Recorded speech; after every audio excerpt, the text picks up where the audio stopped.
جھک کر میرے بلو سلام. آج لوگ جھکنے سے عجیب پریشان ہو جاتے ہیں تو دنیا دار کے آگے نہ جھکے، مدنی تاجدار کے آگے جھکے، رب کائنات کی بارگاہ میں جھکے. اور یہی فاضل بریلوی بھی کہتے ہیں تو ٹھیک ہے پیش نظر وہ نو بہار، سجدے کو دل ہے بے قرار. روکیے سر کو روکیے، ہاں یہی امتحان ہے. سر روک لیا، سجدہ بھی کرنا ہے، جھکنا بھی ہے، تو کیا کریں، شریعت کو بھی مد نظر رکھنا ہے. تو فاضل بریلوی رحمۃ اللہ علیہ فرماتے ہیں اچھا وہ سجدہ کیجئے کہ سر کو خبر نہ ہو، دل جھک جائے، سر اللہ کی بارگاہ میں جھکے اور دل مصطفیٰ کی بارگاہ میں جھک جائے. تو تاجدار بریلوی رحمۃ اللہ، تاجدار حبش رحمۃ اللہ علیہ فرماتے ہیں انداز دیکھیے کیسا کمال ہے. اور یہی انداز ان کا اعلیٰ آپ کا اپنا نہیں ہے، یہ امام زین العابدین رضی اللہ تعالیٰ عنہ آقا کریم صلی اللہ علیہ وسلم کے نواسے امام حسین کے صاحبزادے، آپ کا انداز بھی ایسے نظر آ رہا. آپ فرماتے ہیں کہ ان التیا ریح الصبا یومن الى ارض الحرم بلغ سلامی روضتن فیہا النبی المحترم. آپ یہ کہہ رہے ہیں وہی انداز ہے، یہ کوئی نئی چیز نہیں ہے. اس کا مطلب کہ ہمارے اسلاف کا تعلق نبی پاک صلی اللہ علیہ وسلم کے ساتھ ہے، قرآن و سنت کے ساتھ ہے، اور قرآن و سنت سے باخبر ہے. اور وہ عربی جو اہل بیت اعظام کے احباب پڑھتے ہیں وہ ہمیں نہیں آتی، تو تاجدار حبشی نے ترجمہ کر کے بتا دیا تم یہ پڑھو تمہارا تعلق مصطفیٰ سے جڑ جاتا ہے.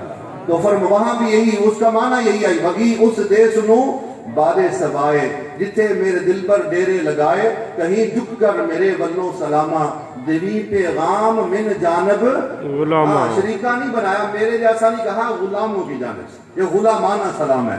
اور پھر آخر میں یہ آپ کا سلام ہے. آپ فرماتے ہیں فرش والے کی جان نشان تیرا. سبحان اللہ. آپ اگر ماپنا شروع کر دے تو وہ بھی فارغ ہو جاتا ہے. حضور صلی اللہ علیہ وسلم کے مقام کو تولنا شروع کر دے تو وہ بھی فارغ. ولایت کو کیا ایمان ہی نہیں بچتا اس کا بھی. تو آپ فرماتے ہیں کہ فرش والے کی جانن، ان کو کیا پتا بھی فرش والوں کو میرے آقا کی شانیں تو عرشوں کے اوپر بھی موجود ہیں. تو یہ تاجدار حبشی آپ فرماتے ہیں فرش والے کی جانن شان تیرا عرش تے جولدہ تیرا پھریرا. تو فاضل بریلوی نے بھی یہی کہا. آپ فرماتے ہیں فرش والے تیری شوکت کا علو کیا جان. فرش والے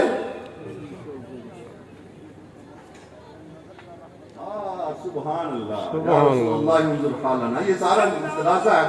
آپ نے توجہ مزید فرما دی ہے. فرماتے ہیں نظر کر، یہ ادھر سے توجہ آتی ہے. سبحان اللہ سبحان اللہ. یہ پڑھایا جاتا ہے. ہماری مجال کیا ہے؟ نظر کر رحمت للعالمین یا رسول اللہ انظر حالنا یا ایھا الذین آمنوا لا تقولوا راعنا وقولوا انظرنا. اور قرآن و سنت اور صحابہ کا عمل اور تاجدار حبش رحمۃ اللہ علیہ نے ہمیں قرآن و سنت کے سبق دیا. آپ فرماتے ہیں یہ سے پہلا سبق ہے استغاثہ کا، نظر کر رحمت للعالمین. ہمیں اعمال پر کوئی ناز نہیں ہے، ناز ہے تو مصطفیٰ کی نسبت پر ناز ہے. کوئی کر دیے مان نمازاں تے، کوئی کر سکتی ہے، ابھی کرتی ہوگی، لیکن ہم نہیں کرتے. ہمیں تو یہی پیغام ملا صحابہ سے لے کر آج تک، اہل بیت سے لے کر آج تک. تاجدار حبش رحمۃ اللہ علیہ نے یہی دیا کہ جناب کوئی کر دیے مان نمازاں تے، کوئی حج زکات نیازاں تے، لیکن کرنے سارے اعمال کرنے کے باوجود منو مان ہے اکو محمد صلی اللہ علیہ وسلم. یہ محمد پیارا آ جاوے. تو آپ فرماتے ہیں کہ فرش والے کی جان نشان تیرا. تو تاجدار بریلوی فرماتے ہیں فرش والے تیری شوکت کا علو کیا جانے، خسروا عرش پہ اڑتا ہے پریرا تیرا. آج اس مصرے کا آخری سلاسے کا آخر میں آپ فرماتے ہیں یہ ہمارے لیے سبق ہے. وہ الحمدللہ آپ سنتے بھی ہیں، سنیں گے بھی انشاءاللہ. اور آستانے کا پیغام ہی عاجزی، انکساری، محبت، تواضع، خدمت اور محبت ہے بے لوث. تو آپ فرمائیے کہاں سے ملا ہے؟ یہ مرد قلندر سے ملا اور یہ فیض عام ہو رہا ہے الحمدللہ. آپ کیا فرماتے ہیں؟ آپ فرماتے ہیں رہی بے چج نہ چج سکھیا میں کوئی. یہاں سے لوگوں کو چج آتا ہے، جو چج سکھانے والے. اللہ اکبر یا رسول اللہ یا تاجدار ختم نبوت زندہ باد، تاجدار ختم نبوت زندہ باد، زندہ باد، ہیبت پر شریف زندہ باد، حضور کی بلایان زندہ باد. فیضان یعقوبی جاری رہے. میرا ٹائم پورا ہونے دے، میں کلوز کرنا چاہ رہا ہوں. میں زیادہ حائل نہیں ہونا چاہ رہا، مجھے احساس ہے. تو بس یہ آپ کا حاضری میں عرض کرنا چاہتا ہوں. یہ سبق میرے لیے بھی ہے سب سے پہلے، پھر ہم سب کے لیے ہے. تو آپ فرماتے ہیں رہی بے چج. آج تو ہمارے پاس چج بھی ویسے کوئی نہیں, تو جن کے پاس چج ہیں وہ کیا کہتے ہیں؟ یہ ہے اصل میں ہمارا سبق. رہی بے چج نہ چج سکھیا میں کوئی. چج کوئی نہیں, ہم کہتے ہیں ہم بڑے, ہمارے جیسا ہے ہی کوئی نہیں. اور ان کے پاس جو آقا کو راضی کر لے اس سے بڑا چج کیا ہو سکتا ہے؟ جو مصطفیٰ کو راضی کر لے, جو اللہ کو راضی کر لے, اس سے بڑا فن کیا ہو سکتا ہے؟ تو آپ فرماتے ہیں رہی بے چج نہ چج. جو اس مقام پہ آئے ان کو ہی چج اصل میں آتا ہے. رہی بے چج نہ چج سکھیا میں کوئی, لیکن بنا سجنا نہیں یعقوب ڈوئی. تو حضرات محترم ہمارے بزرگوں نے, میں نے سٹارٹ میں بات کی کہ آپ فرماتے ہیں ایویں نعرے مار نہ اڑیا ہو رو چپ چپی. نعرہ مارنا تو پھر مار, جیسے قبلہ امیر المجاہدین نے فرمایا. تو نعرہ بھی مروایا اور مار کے دکھایا. تو یہ میرے تاجدار ابو بشر رحمۃ اللہ علیہ کا فیضان, ہر اللہ والے کا فیضان ہے. اور یہی فرمایا کہ ایویں نعرے مار نہ اڑیا ہو رو چپ چپیت, عشق نماز سولیت ہوئے ناتے وچ مسیت. یہ نہیں کہا مسجد میں جانا نہیں ہے, یہ نہیں کہا, اور مسجد یہ نہیں کہ گئے نہیں, مسجد میں بھی گئے ہیں, لیکن مسجد میں جا کر بھی سولی پہ بیٹھے ہوئے ہیں کہ تیری رضا پر راضی ہیں. آخری میں بات عرض کرنا چاہ رہا ہوں, آپ نے جو نعرہ لگایا ہے وہ یہ ہے کہ دل بیچاں میں جگر بیچاں. دل بیچاں میں, یہ کس کا ترجمہ ہے؟ لبیک یا رسول اللہ. اب وقت نہیں ہے, مفتی صاحب تشریف فرما ہے, میں اس میں بات عرض ختم کر رہا ہوں. یہ کس کا ترجمہ ہے؟ لبیک یا رسول اللہ کا ترجمہ کیا ہے؟ دل بیچاں. میں ذمہ داری سے بات کر رہا ہوں, اس لیے ذمہ داری سے کہ مفتی صاحب تشریف فرمائے, علماء تشریف فرمائے, علماء کا اسٹیج ہے. الحمدللہ ناچیز بھی ان کی دعاؤں سے, آستانے کی سرکار کے فیضان سے آیات حدیث پڑھ سکتا ہے, ایسی بات نہیں ہے. تو یہ تاجدار ابو بشر رحمۃ اللہ علیہ نے جو بیان کیا ہے یہ قرآن و سنت ہے. اور کس کا ترجمہ ہے؟ لبیک یا رسول اللہ. دل بیچاں میں جگر بیچاں. گلی باتی نہیں, گلی باتی نہیں, پھر بیچیا, پھر بیچ کے دکھایا, اور آج ان کے نعرے لگ رہے ہیں. اور وہ بے شک ویل چیئر پر بیٹھا بھی مار دے نعرے, وہ ویل چیئر پر بیٹھ. میری بات سنیں پھر لگا لیں, میں بات ختم کرنا چاہ رہا ہوں, میرے دل کی رہ نہ جائے, آپ بڑاس بات بعد میں نکالتے رہیں گے انشاءاللہ. تو وہ ویل چیئر پر بیٹھا بابا بھی نکال دے, وہ ویل چیئر پر بیٹھا معذور بھی اگر کر دے, سبب یہی ہے اخلاص کے ساتھ. وہ پہلے کہتا رہے فاضل بریلوی انہیں جانا انہیں مانا, وہ کہتا رہے, تو پھر جب کرم فرما دے وہ کہتا انہیں جانا. رحمۃ اللہ علیہ گھر والے فجر کا وقت ہے, آرام فرما رہے ہیں, کس کو نہیں اٹھایا, گھر والے اٹھ جاتے تھے, آج نہیں اٹھے, ٹھوکر لگی, گرنے لگے, تو مدینے والے خود تشریف لے آئے.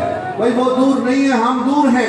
تو وہ کیا کہا, دل بیچاں میں جگر بیچاں جے محمد پیارا آ جاوے, میں اپنا سارا گھر بیچاں جے محمد پیارا آ جاوے. حضرات محترم یہ میرا سبق تھا, اور یہ میں نے سنانا جو ہے وہ اعزاز سمجھا, سنا لیا. اور وہ قبلہ امیر المجاہدین جنہوں نے یہ سبق گھر گھر میں پوری دنیا میں پہنچا دیا, یہ ہماری ذمہ داری ہے ہر کسی کی. وہ صرف بابا ویل چیئر والے کی ڈیوٹی نہ تھی, یہ بابا جی کی ڈیوٹی نہ تھی, یہ ہم سب مسلمانوں کی ذمہ داری ہے کہ ہم آقا کریم صلی اللہ علیہ وسلم سے ٹوٹ کے محبت کریں, ٹوٹ کے محبت کریں, اور آپ کی سنت سیرت کو اپنا لیں. آج تاغوت عروج پر ہے, آج تاغوت عروج پر ہے. لیکن اگلے دن امریکہ کا بیان آیا کہ پاکستان جو ہے یہ غیر محفوظ ہے, اس کے پاس اثاثے ہیں, ایسے کر دیں گے ویسے کر دیں گے. تو کسی عاشق نے نعت شریف پڑھی, اس کا ایک شعر میں آپ کو سنا کے اجازت چاہ رہا ہوں. اس نے پڑھا کہ زمانہ نہ بے سہارا نہ سمجھے زمانہ مجھے. مجھے زیادہ یاد نہیں ہوتی, اس لیے یاد آ گیا ہے. بے سہارا, یہ میں پڑھنا چاہتا ہوں, ہمارے بزرگوں کا بھی یہی پیغام ہے. بے سہارا نہ سمجھے زمانہ ہمیں, بے سہارا. تم سمجھتے ہو کہ ہم ایٹم بم پہ چل رہے ہیں, ہم ایٹم بم پہ نہیں چل رہے. ہمارا ایٹم بم پہ تقیہ نہیں ہے, وہ ہم نے بنایا اور ہم بنانا چاہتے ہیں اور بناتے بھی ہیں, چلا بھی سکتے ہیں, لیکن ہمارا ان پر تقیہ نہیں ہے. ہمارا تقیہ ہے تو مصطفیٰ کی ذات پر ہے. بے سہارا نہ سمجھے زمانہ ہمیں, ہم غریبوں کا آقا مدینے میں ہے, اور وہی مدینے والے آقا کی نسبت الحمدللہ ہم سب کو حاصل ہے. اور انشاءاللہ اس دین کو نفاذ ہم دین پر بھی, دنیا میں بھی, اپنی ذات پر بھی, ملک میں بھی کریں گے انشاءاللہ, پوری دنیا میں بھی ہوگا. یہ بزرگوں کا فیضان اسی کی طرف ہمیں لے کر جا رہا ہے. تو اب بے شک اب نعرہ لگا دے, لبیک لبیک لبیک یا رسول اللہ